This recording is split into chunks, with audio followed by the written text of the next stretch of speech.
Hi everyone, welcome to another episode of Let's Hash It Out. Today is a really special episode. I have a new co-host, as you can see. His name is Nicholas Chan. He is our Hello, I'm strategy. taking over Kimberly. Yes, we do not know who Kimberly is already. And he's our chief strategist and he's also the chief chaos creator in our office. We also have two more guests on the show. We have Clarence, our account director from our Singapore office and our team Southeast Asia. And also Niko, account director from Indonesia. Hello, Hello welcome. Hello. guys, thanks for having us. Yeah. So today we're going to discuss something quite interesting. We're going to talk about how PR is usually done in Indonesia. But first and foremost, congrats, Nico. Indonesia's Independence Day just passed very belatedly. So at the Thank time of you. filming, it's a past few days, but Yeah, then just yesterday. So Yeah. this is like a national day, right? Yes, that's correct. The And National how Independence Day. old is Indonesia? Indonesia is currently, let me check. I know, This is 77 years. Yeah, 77 years 77 old. years. Yes. Yeah. I had to learn this to impress my Indonesian future in-laws. I actually am quite surprised that it's 77 years because I thought that it would be like either super long, that means going back like beyond the British, or it would be like around the Actually, Singapore age, like Malaysia, Singapore, which is like 50 plus 60 years old. because Indonesia was conquered by some other three Dutch. three countries, the Dutch, Three the countries. Japanese, and also the Portuguese. So three countries, and the longest was with the Dutch that spans over 300 years. So actually the country itself has been here for a very long time, but then the independence itself, that's just announced 77 years ago. I just wanted to point out as well. I think August, Singapore's National Day, Indonesia's Independence Day, and I think next week it's Malaysia. Malaysia's Yeah. Independence Day. Yeah. August is a time for independence. Mm, It's also my birthday month, so maybe I have a thing. Hey, happy birthday, maybe I have a thing. Clarence. Happy birthday. Happy Clarence birthday. is my Yeah. direct Let's eat manager. satay. It's satay. Yeah. So that's Yeah, what I'm so all about. actually, this is a great lead into what I wanted to ask because Indonesia is such a huge country, right? And Singapore is really small. So one thing that we always tell our clients when we talk about media is that, we have quite a shrinking media pool. Whereas in Indonesia, such a huge country, can you maybe share a little bit about what the media landscape is like where you are at? Yeah, so actually, if we count all the media, right, the print, online, including all the small blog ones that we consider media or public journalistic products, right, there's actually more than 3,000 media in Indonesia. Right? So that's a huge number, but those are counting like not the tier one, the tier twos only, but maybe up to the tier fours, yeah. So the biggest ones actually there are print media that is still going on right now, and also like the big online portals that contributes to more than 50% of the web traffic to news sites currently, right? So the way we simplify them is to see the media housing, the big media houses that that owns them, owns So it what are these properly. major media houses?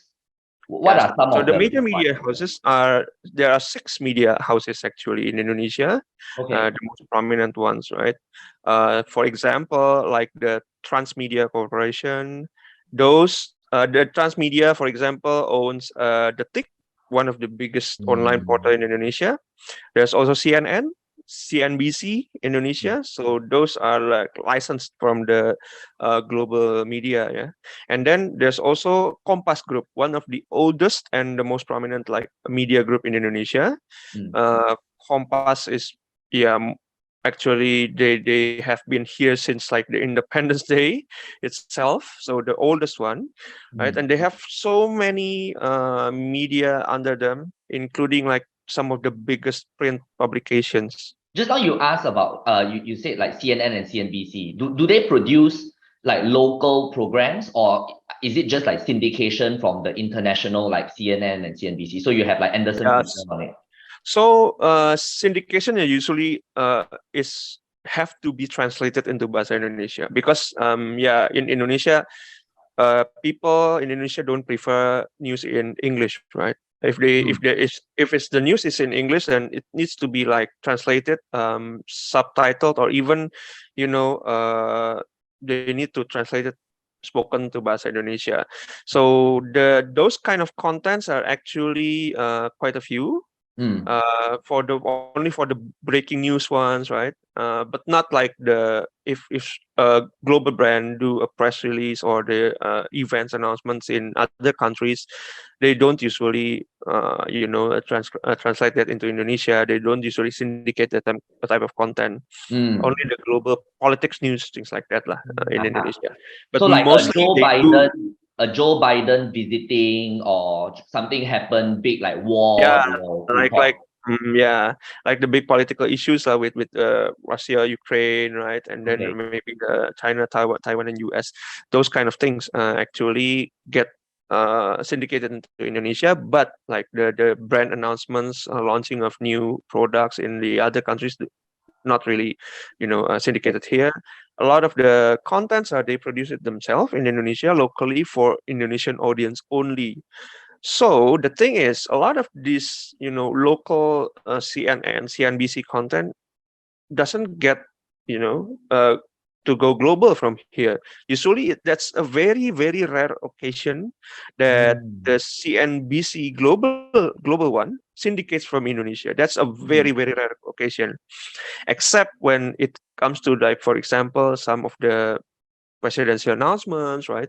Some of the big, governmental announcement. Usually they publish that, but like for the brands from Indonesia, they rarely do that. That's why, it's not the other way around usually. Yeah, and probably big events as well, right, Nico? Like, in November, one of the biggest global events going to happen in Indonesia. I'm sure CNBC Indonesia and So G20, that's CNN, the those yeah, G20. G20 summit, I assume. Yeah, yeah, that's probably going to go Yes, global from Indonesia. that's right. Because a lot of the government ministry involvement in that event as well. So it definitely will get broadcasted globally lah.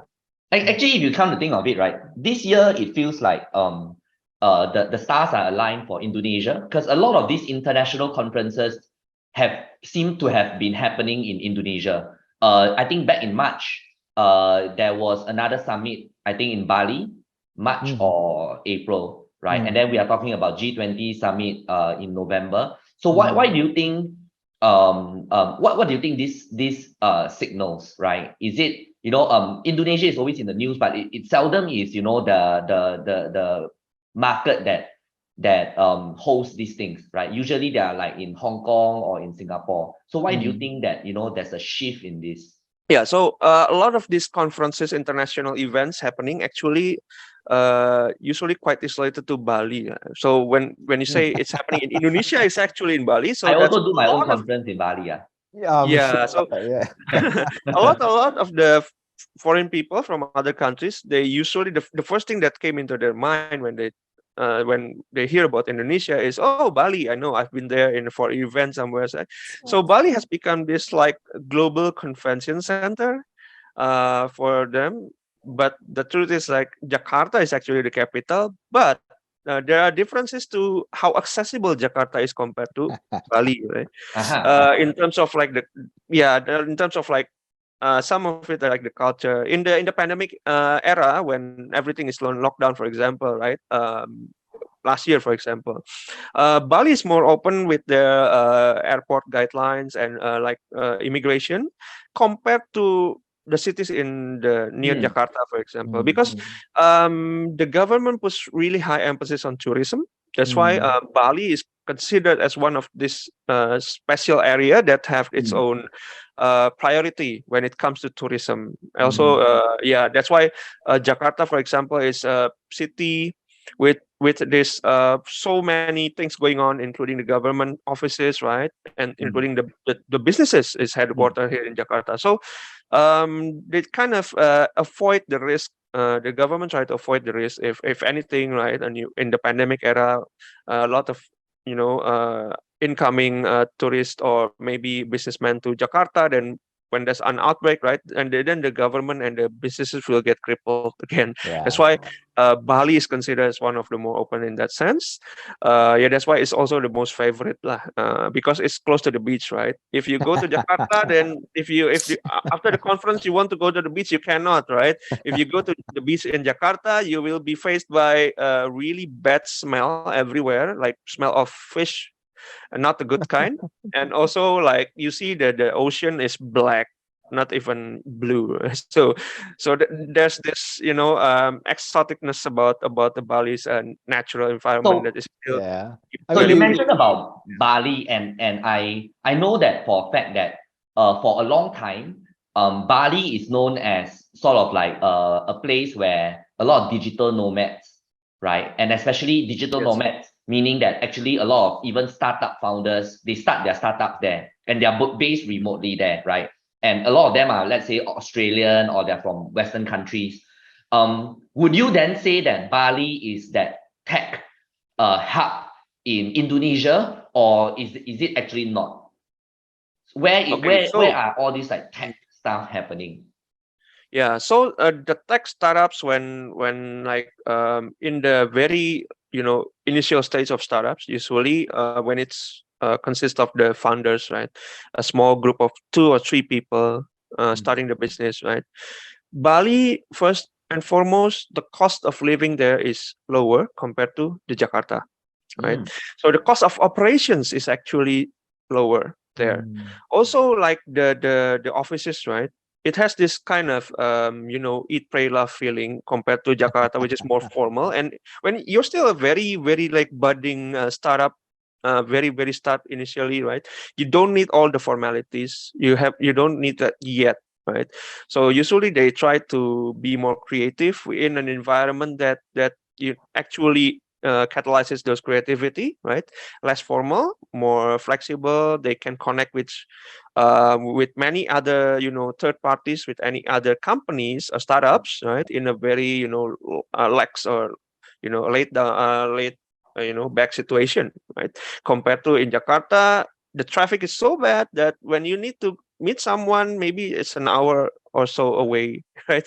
But well, in Bali, you just hop to the next bar and you meet another startup founder. Does that mean also that the Indonesian startup founders, or when, let's say, we have a client that wants to sort of start land in Indonesia, right? They want to expand to Indonesia. Is that then where you would recommend they go? Okay, so for that, usually you need a better infrastructure. You need a better functioning, maybe work premises, right? Which Bali actually, they have a lot of empty lands and things like that, but the infrastructure is not there Not yet. yet. Yeah. So, for example, like internet connectivity, right? It's not as good as what you can find in Jakarta. Even though in a global scale, I mean, Indonesian internet is still a bit, behind compared to like more developed countries. But Jakarta has a much better, static infrastructure to support that, as well as we have like very good offices with facilities or working premises, like co-working spaces that have all the support you need in Jakarta. And also like Aha. yeah, so also the some of the paperworks. So this is another thing. Paperworks for more established companies, right? Some government offices require you to send in the papers physically. Mm. That can pose a real problem for companies that is in Bali, for example. If you're a very early stage startup, you just founders, right? You don't need to you process that lot of paperwork with the Mm. government offices, or maybe with the trade associations, right? But when you're in Jakarta, those kind of mailings you can do very fast, right? To just rent a Gojek, a Yeah. GoSend, Mm. and then send it away as a instant package delivery. Uh-huh. In Bali, you cannot do that. You don't have something that can send package from Bali to Jakarta in one day. Still cannot. 2 days lah, the fastest. Yeah. So that is also some of the quirks lah. If So you at the end of the day, you would say that the so-called Silicon Valley of Indonesia, it would still be concentrated in Jakarta. Yeah, so Jakarta is more for the more established companies, smaller companies that already have employees, right? Because you cannot really find a good office building, for example, in Yeah. Bali. That's quite Mm. hard. There's a lot of like small, we call it ruko, which is the home, and at the top you have like this space for office, but it's quite small, right? It's not very ideal Yeah. if your team is developing. So that's why in Jakarta, these co-working spaces or maybe rental offices, you can get much bigger with better facilities. So that's for Mm. sure. But yeah, for the smaller ones that is still, trying to find out the business model, trying to start the business and haven't, haven't bothered by the paperwork and so on. Yeah, Bali is more of a more experimental, conducive situation for this kind of startup founders where ideas can happen, Yeah. but then to lay out and execute in a more formal fashion. For incorporating a company, an established company, that should happen in Jakarta, because yeah, in Bali is very far away from the all the infrastructure lah. Yeah. Yeah, I was going to say that actually just last week, Tech in Asia had their summit in Bali as well with all of the tech professionals and decision makers. Yeah, so Bali is really like the hot place for all the digital stuff for the early and budding companies. Yes, that's right. And yeah, everyone But it feels like they is are doing. just there for the conferences though. Like the Yeah, and the business as networking. usual still happens in Happens in Jakarta. Jakarta, of Mm. course. Bali Yeah. is Yeah. like for your conferences and offsite is like Singapore's Suntec City or whatnot. Yeah, Except they have a I whole think island to do it, lah, right? Yeah. that's a fair comparison, I think, because a big part of the conferences after that you can go in the leisure and the beach nearby, right? While in Jakarta, yeah, your only entertainment will be the next mall or something, which is quite boring. So what are the tech verticals that you think Indonesia as a market is known for, right? Like what kind of certainly certain markets are known for certain things, and more startups will move there because there are talent there. For example, a lot of crypto startups come to Singapore because of course the business environment, but they are able to then hire certain kind of talents that have experience in crypto, right? So what do you think the equivalent of crypto or certain industries is for Indonesia? Yeah, so in Bali, actually, there's a lot of crypto startups. First thing is because there's a crypto hub there built by a certain company, like a prominent player in crypto here, which actually has affiliations to Binance in China, that actually built this crypto hub so that everyone in the industry of crypto, or maybe startups in cryptocurrency, right, they can discuss there and meet there, things like that. In terms of like the global the national regulation about crypto, there's actually no regulation yet as of yet. So yeah, if you do something like that in Jakarta, I think yeah, again, it's an experimental thing in terms of like the industry. That's why they are more convenient to gather there in the crypto hub, where they can again meet fellow founders, right, or those who also have a startup in cryptocurrency there lah. But in the other areas of Indonesia, right, actually, because Indonesia is a very much archipelagos country, and then we have a lot of commodities here. So currently, with all the things that is going on, right, with the global issues about commodity shortage, right, and then also supply issues, and also the global economy downturn. Actually, commodity is one of the thing that is currently all gaining ground again in Indonesia. Like technology that supports commodity, either cultivating or processing. For example, like agriculture. Agritech is currently on the rise again in Indonesia. And also like some when we're talking about commodity, we talk about the logistics, right? That's why that logistic technology for commodities is actually on the rise also. And then the next thing is about the technology for that is enabling the SMEs, MSMEs in Indonesia to go digital, right? Especially because in Indonesia there's a very unique micro businesses you call warung, right? This is very unique to Indonesia. I mean, you have this micro, small, medium enterprises businesses, but this is a very, very small business that you maybe run by 1 or 2 people from their home. They What open does a warung mean? Is yeah, that a so warung is like, local language? It's like a mom and pop it's a shop. local language. Yeah, Yeah, mom Like and pop Ikan shop Mini Mart. that yeah. No, yeah, worse. a very micro mart, you Mama can say shop. something like that. Yeah, Because kind of. mini Okay. market, you means you have a steady supply of things, right? Steady supply of the things that you sell. But for this mom and pop shop, which sells many things, including like, for example, toothbrush or maybe Okay. cigarettes, right? And maybe even phone top up vouchers Yeah. for selling credit. So they Hmm. sell all these things, and they don't usually have a very, very haven't utilized fully digital tools in their Yeah. Yeah. daily business, right? So that's where a lot of startups trying to enable them to use digital, toolkits, and then also to connect them with the more digital supply chain to make the digital economy grow in Indonesia. Mm. And these mom and pop shops are actually spread many areas in Indonesia, including like the smaller ones, out of reach from like the bigger cities that you know of, right? And usually it's really hard for like a bigger like a retail company or enterprise to reach out to them without a third party partner to enable them to do that, right? So yeah, enabling these warungs and bringing them into the digital supply chain and ecosystem is actually a very big market Can you give potential. some examples of what you mean? Like, let's just say that it sounds like these warungs are like convenience stores, right? And so Yes. what kind of transformation or what kind of technologies are sort of helping them? Like, is it the standard like Grab or Gojek sort of delivery? Is it just that, Mhm. or is there something that we actually don't know about? Inventory Yeah, also, like actually, to keep stock inventory for yes, payments when yes, people correct, pay. Brenda. Yeah. So it's actually from the end-to-end Yeah. supply chain of that particular shop, warung, yeah. So from the start when they sell their product, right?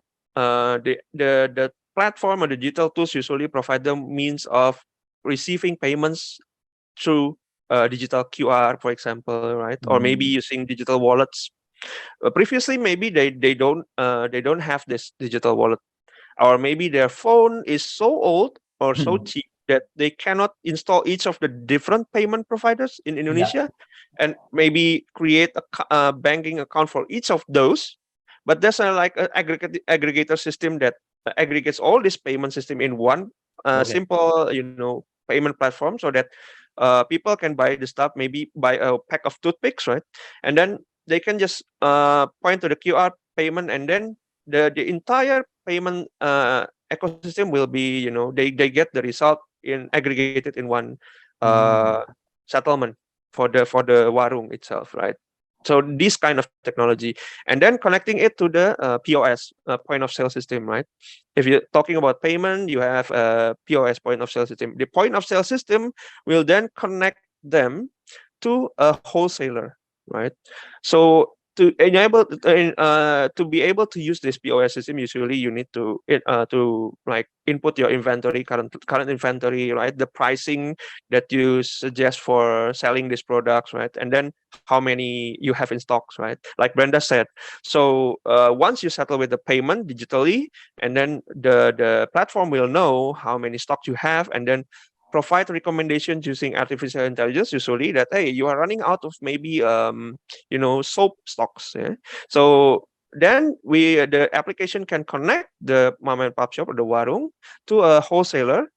You can choose from different type of wholesaler with different prices for the bulk prices, right? And then for delivery time, and then from there, if they put the order for resupply, and then that's when the logistic technology will come in, right? It will Mhm. connect the delivery courier to Gojek, to Grab, to the Mm. others.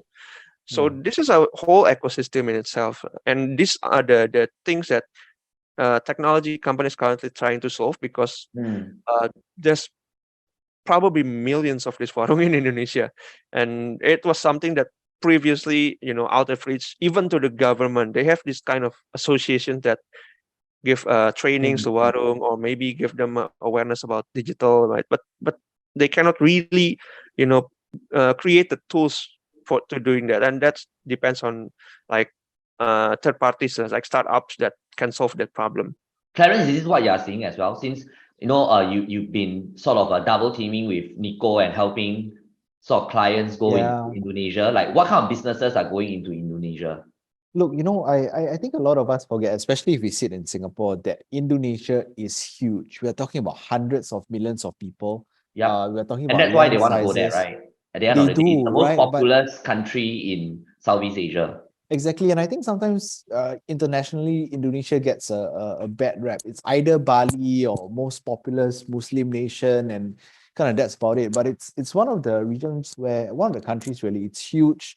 There's rapid digitalization. Everybody has a smartphone in their hand. Internet connectivity is increasing, but really it's because of the size of Indonesia that we're looking at. The issues that Niko talks about, that the government has been trying to reach warongs and digitalizing them, has been happening for years and years and years. And then these startups come in and say, hey, I've got a solution. I'm looking at it from the ground perspective. I'm looking at it because my uncle's a warong owner and I can see it from my perspective. Or I shifted from a village or a small shop and area, and then I went to the big city, and then I can actually solve those problems. So those are real problems that are being solved in Indonesia. But what's interesting also is these problems that Indonesians face, they are similar across a lot of Southeast Asia.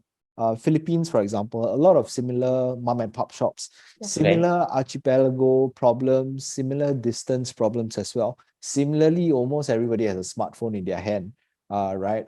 With similar types of warongs. A lot of that fintech, financial inclusion, MSME digitalization is happening in Philippines as well. To a certain extent, Thailand, kind of especially outside of the bigger cities. So what I'm seeing is that startups or technology companies in Indonesia, they obviously want to solve the problem in Indonesia first. The market's just huge, right? But there's a lot of learnings from these guys in Indonesia that we can apply to the rest of Southeast Asia because problems are kind of similar as. And I think sitting in Singapore and as a Singapore guy or spending most of my career in Singapore, I feel that a lot of us here forget that, right? We're so, thinking about other developed markets, but the opportunities are here. The innovation is happening here. They are using technology that's leapfrogging, legacy systems of banks or inventory, all from a mobile phone, right? So definitely seeing a lot of that kind of action in Singapore, and it's all real problems to be solved. And does that mean then that since we keep saying that Indonesia is the most populous market or country, that then it makes sense, like it's a default option for clients or tech startups to sort of be like, hey, you know what, if I want to do business in Southeast Asia or in APAC, then it's a no-brainer that I just go into Indonesia first. I really think it depends.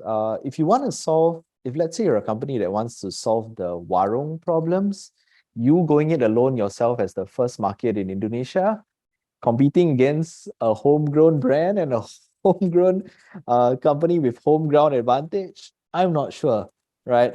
But if partnering with these guys and making sure that it works there, so it works in other places, why not, right? So it really depends, I guess. But I say leverage. So you're saying that it's good for what, testing technology? No, I think it's to good that for, point, yeah. to Go that ahead, point, Nico. actually very interesting. This is adding to what Clarence said, right? We have a lot of people here, a lot of warung, a lot of a big size society that bigger than any maybe other countries in the region, right? A big number of population. So when we talk about learning, when we talk about again technology, right? The technology learns from a data set, and Indonesia is a very large data set. So yeah, probably companies or technology startups, right? They try to we are trying to provide or create the solution, but first probably we won't be directly going to solving the business problems. We are trying to get the learnings from this this massive population that is replicable to any other countries, compared to, for example, if you do the similar solution, deploy it in Singapore, obviously you will have a much smaller data set, right? Yeah. So the more Mm. data set you have for machine learning and things like that, actually the more optimal the result will be, and you can get more information about what's working and what's not, and then for each of the local nuances or uniqueness or maybe cultural differences, right, or the supply chains differences for each country, then you can fine tune further after you get like the main core learning of Yeah, it. and maybe to add on that as well, if you think about that testing and data sets, you have cities like Jakarta, right? And then you have a holiday resort like area like Bali. You Mm. have, the various kind of tier two cities or the villages and warungs. Getting data set from across all these samples much more easier in Asia. Yeah. Okay, Yeah. so I think that this is very similar to when what I saw in China as well, right? Because I think that number one, I think Asians in general have a very different sensibility when it comes to privacy, right? So when we talk about data sets, we're obviously talking about collecting info, right? Collecting data. So I think that in general, Asians are less, I wouldn't say aware, but I don't think that we see data collection in the same way as Westerners, where it's very no, what's private is private, and I don't, even though we know that the information, they're not targeting you specifically, you're just a number, right, in the database. But I think that how Western people view collecting data versus Asians view it is very different. I think we are generally quite okay with, like, okay, if I get more customized service, or if you need it, sure, take it, right? As long as I get something in return.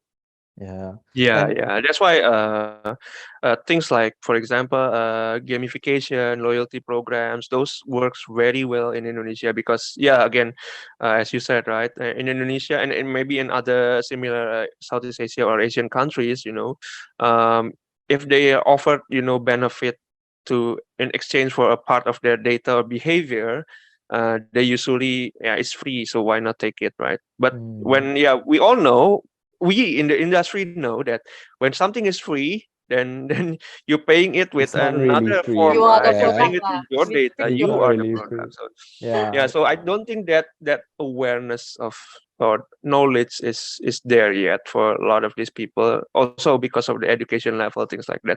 So yeah, Yeah. it's very But different with the But US to or be the fair, there are kind of data protection laws in place and so on to protect from really negative stuff. But you're right, Nick, in terms of what do you call it, being more open to share data for something else.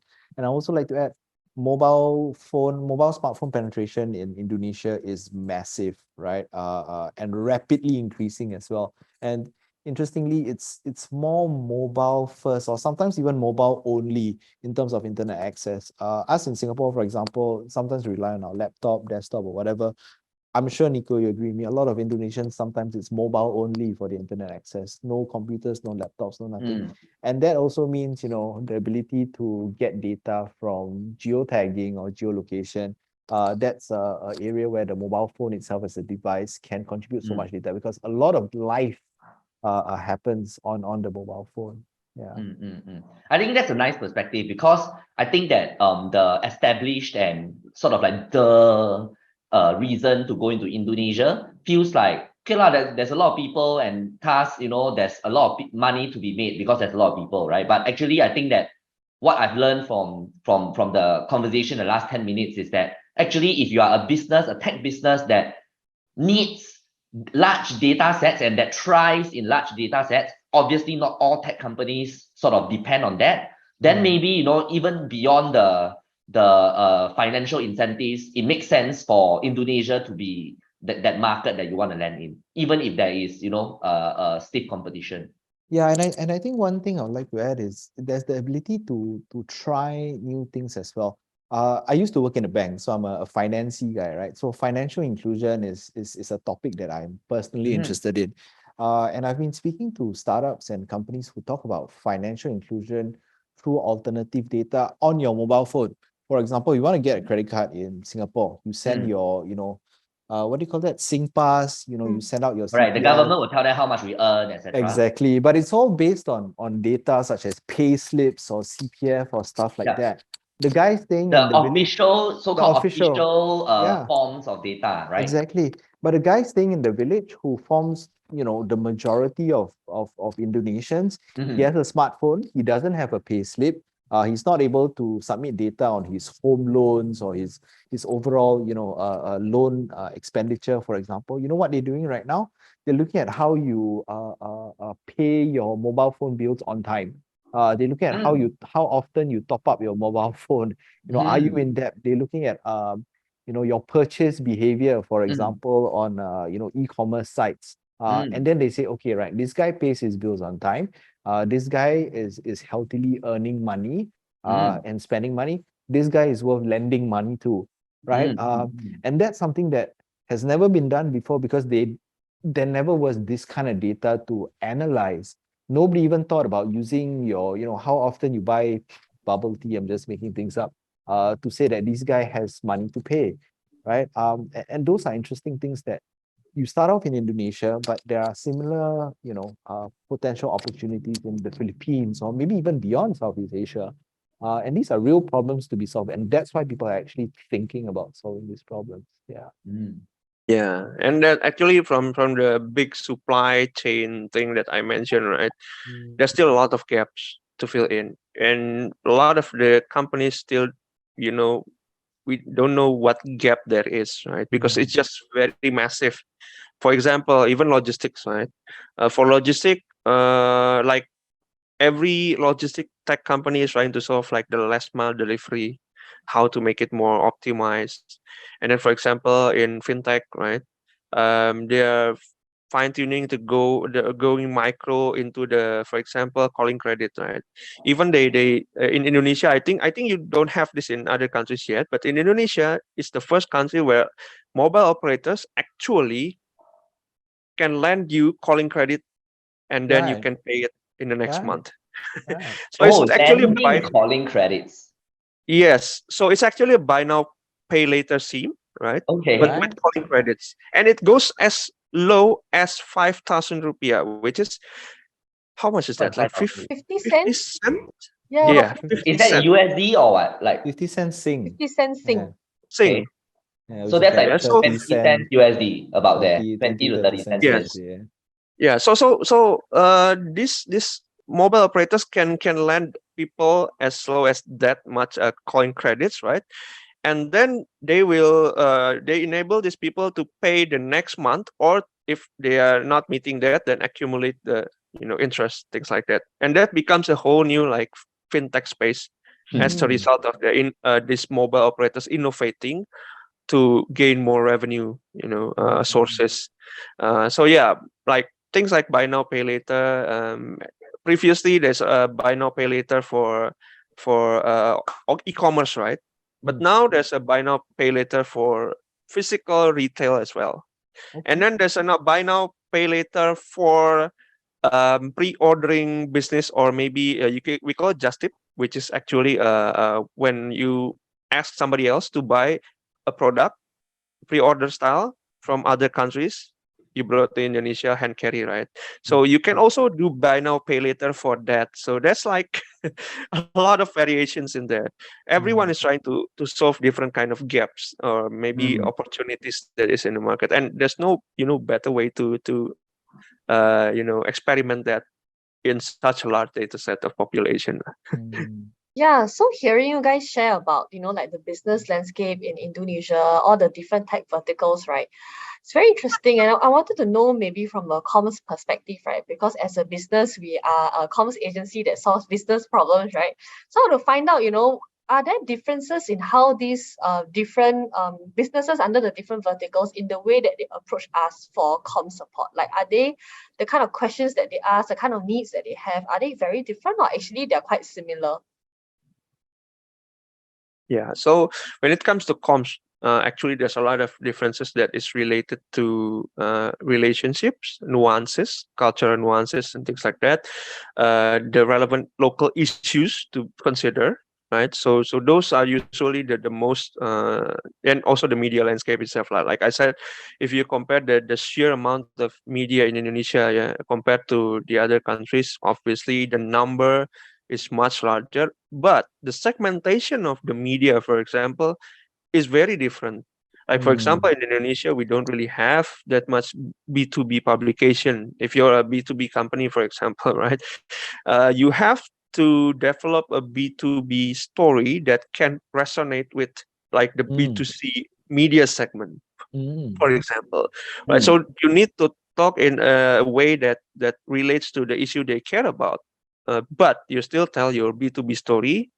And then that is also because a lot of like the B2B stakeholders, the media that they consume is also actually a B2C media segment in Indonesia, Aha. like the online media, for example, like CNN or CNBC or maybe the TIC, right? uh, Actually, I can say that for example, the TIC covers everything about lifestyle, the general, politics, what's happening in Indonesia, right? CNN can be a bit similar, but added with a business angle, right?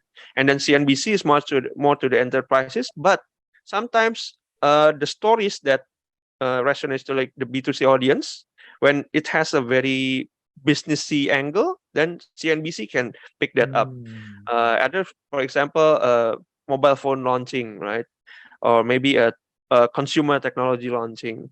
Mm. Sometimes the lifestyle media can pick it up if the story is relevant or interesting for that kind of lifestyle media.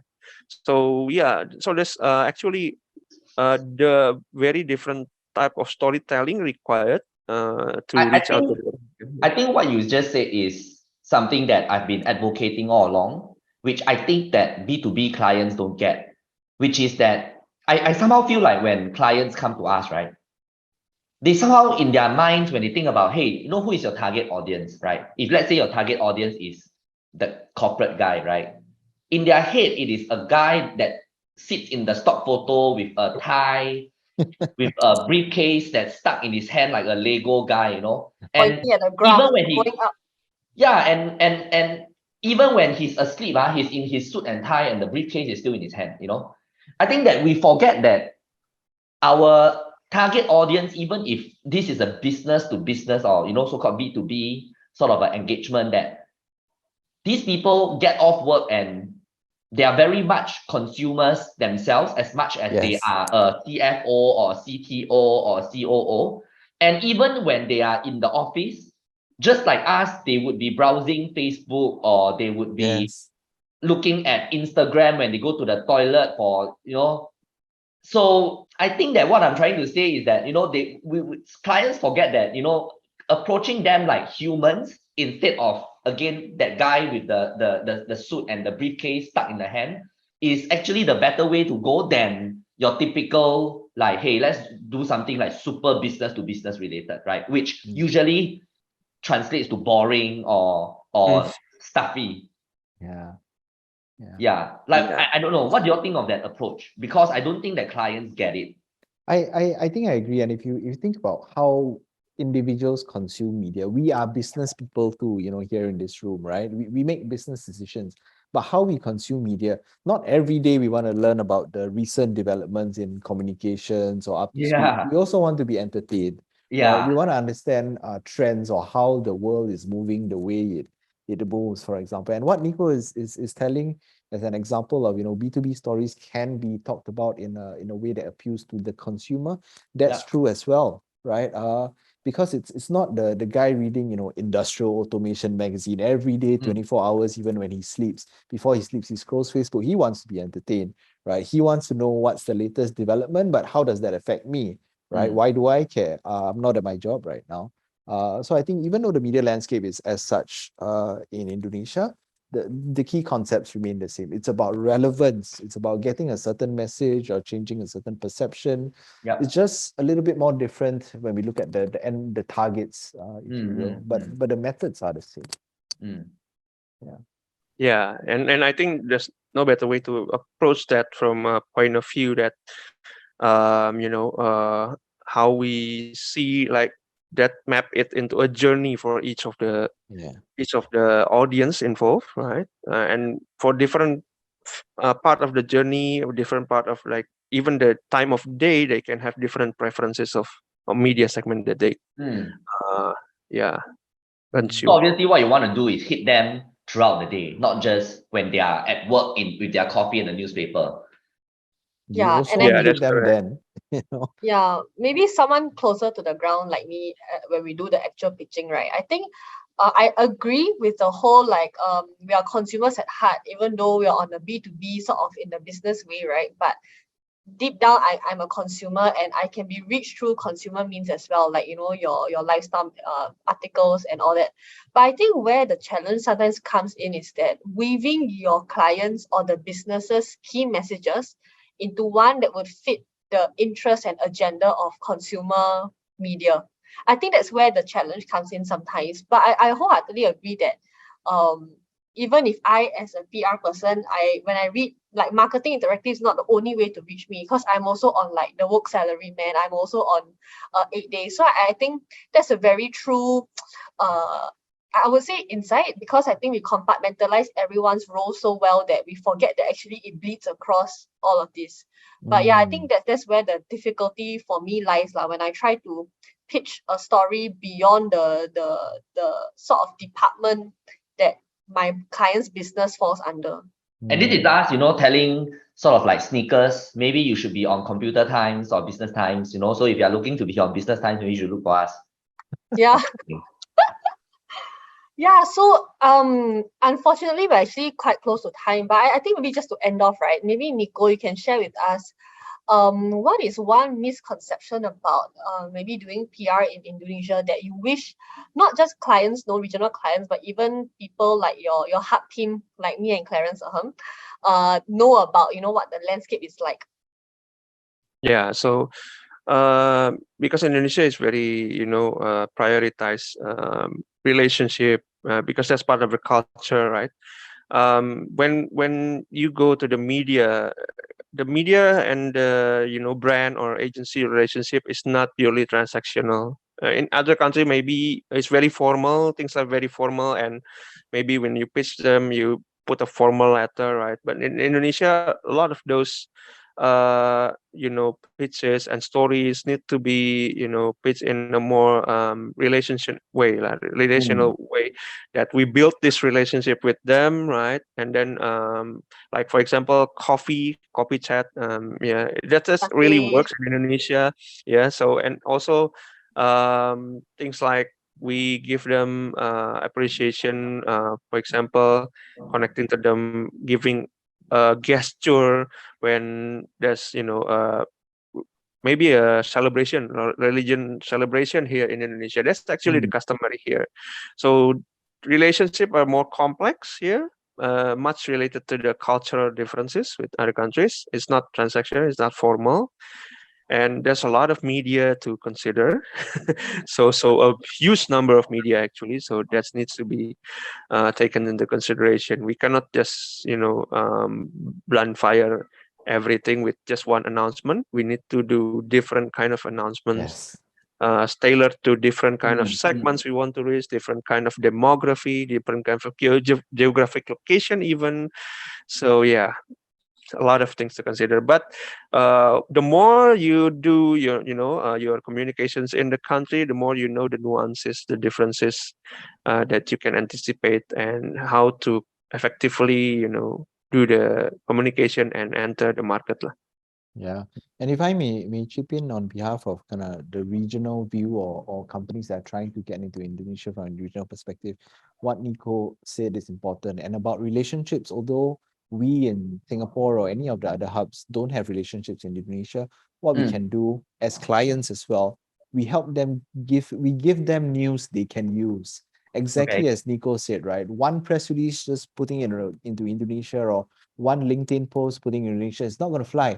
You're going to make sure that the content reflects Indonesia's problems, or reflects, the media's problems or the reader's problems. That's how we, from a distance, kind of help build that relationship, because I'm helping you because I'm giving you stuff you can use, not giving you something to ask you for a favor and make your life difficult. Yeah. Yeah, actually that was very insightful, very comprehensive as well. I think my takeaway is knowing that Indonesia has tier 1 to 4 media. In Singapore, we have tier 2. And I know that Yeah, today there's a learned bit about of Warren. Everyone's a hyperbole. winner in Singapore. Everyone, Every media is a winner. Yeah. yeah, our hearts died a little. But yeah, I think other than that, I think we really learned a lot today. I know Nick took home the fact that there are warongs and what they are. But actually just now there was a point about financial inclusion that Clarence mentioned that I wanted to bring up, was that even in Singapore, I think we desperately also need financial inclusion, because two instances come to mind. One is this shop that sells liang teh, herbal tea near my house. They still don't accept anything but cash, and it drives me nuts because I never have cash. And they just don't know how. They are run by a very elderly couple. Yeah. I don't know. And the other Some thing, businesses are really getting left behind, even in yeah, like Singapore. Yeah. yeah, that's why I feel quite strongly about it also. And the second thing was also there was our train system. We are now moving cashless, EasyLink, right? There was an old lady I saw who wanted to pay using cash, and she was very frustrated because she has cash, she can pay, but they're not accepting and she can't get on the train. Yeah. So I think when we talk about financial inclusion, sometimes we think about other countries in Southeast Asia, but actually Singapore is also one of the country that really needs to up their financial inclusion game. Yeah. Okay, I think that's all for today. Thank you so much, Niko and Clarence, and thank you, Nick, for being Thank the you. co-host. We will see you in the next episode, which will feature our Korea team. So stay tuned Right, and tell us Korea. what any comments you have. Put it down in the comments below. Bye. Like and Bye-bye. subscribe. Like and subscribe. Like and subscribe. Bye to the Yeah. Hoffman agency.